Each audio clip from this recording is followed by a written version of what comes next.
Në reagimin e tij të parë pas zgjedhjes së Klodian Braus në krye të SPAK-ut, Sali Berisha vuri theksin tek mënyra se si u zhvillua procesi, duke cilësuar atë si kushtetues dhe në kontrast të thellë me zgjedhjen e paraardhësit të tij Altin Dumani. U zgjon përputhje me kushtetutën, ndallim të madh nga paraardhësi i tij, që s'ka kushtetutë as ligj, po këtu zbatuar kushtetuta, kishin bërë rregulloren vetë për votim të hapur, okay. Ata është gjersa kanë ra dakord, nuk i di.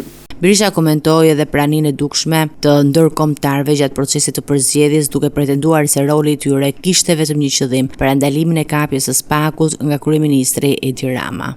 Të garantoj që Edi Rama nuk heq dorë kurrë nga kontrolli i SPAK, por një faktor i sigurt është se ajo prani aq e fuqishme ndërkombëtare ka patur vetëm një qëllim, që Edi Rama e qeveria mos e skapin. Lexo pak si e uroj. Mshir, kaq ishte. Në të njëjtën dalje, ai ndali vëmendjen tek zgjedhja e Endrit Shabanit në krye të Avokatit të Popullit, post që tradicionalisht i është rezervuar opozitës. Zonjën Adriana Kalaja refuzoi në mënyrë kategorike çdo kandidaturë tjetër të mbështetur nga Partia Demokratike, siç e pat, dhe grabiti opozitën që donte. Në kundërshtim, duke i futur një thik të madhe, një procesi shumë delikat, shumë të vështirë, por që dëshmon se Edi Rama është i gatshëm të shkelmojë çdo gjë.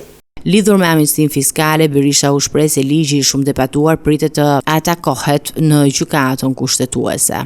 Nuk them se nuk do e çoj, por nuk them se do ta çoj. Sepse kemi dërguar në skap, imagjinoni këtu, kemi dërguar në skap mbi 100 dosjet për krimin elektoral. Brenda një jave, Komisioni Evropian ka reaguar 2 herë për këtë për këtë amnisti kundër dhe administrata e Shteteve të Bashkuara. Por Edi Rama nuk pyet, sepse ka zëvendësuar standardet me lobim korruptiv. Berisha u pyet edhe për mungesën e deputetit Ervin Saliani në ceremoninë e 35 vjetorit të themelimit të Partisë Demokratike, për të cilën dha një përgjigje të shkurtër. Nuk e ka ndjerë. Për të qenë aty duhet ndjesh për vjetorin. Nuk e ka ndjerë. Në fund ai foli me shqetësim për gjendjen aktuale në gjykatën kushtetuese, duke ngritur akuza se ndaj trupës së gjyqtarëve po ushtrohet presioni drejt për drejt nga kreu i qeverisë. Sipas tij, situata në drejtësi mbetet e brisht dhe kërkon vigjilencë të lartë nga institucionet dhe qytetarët.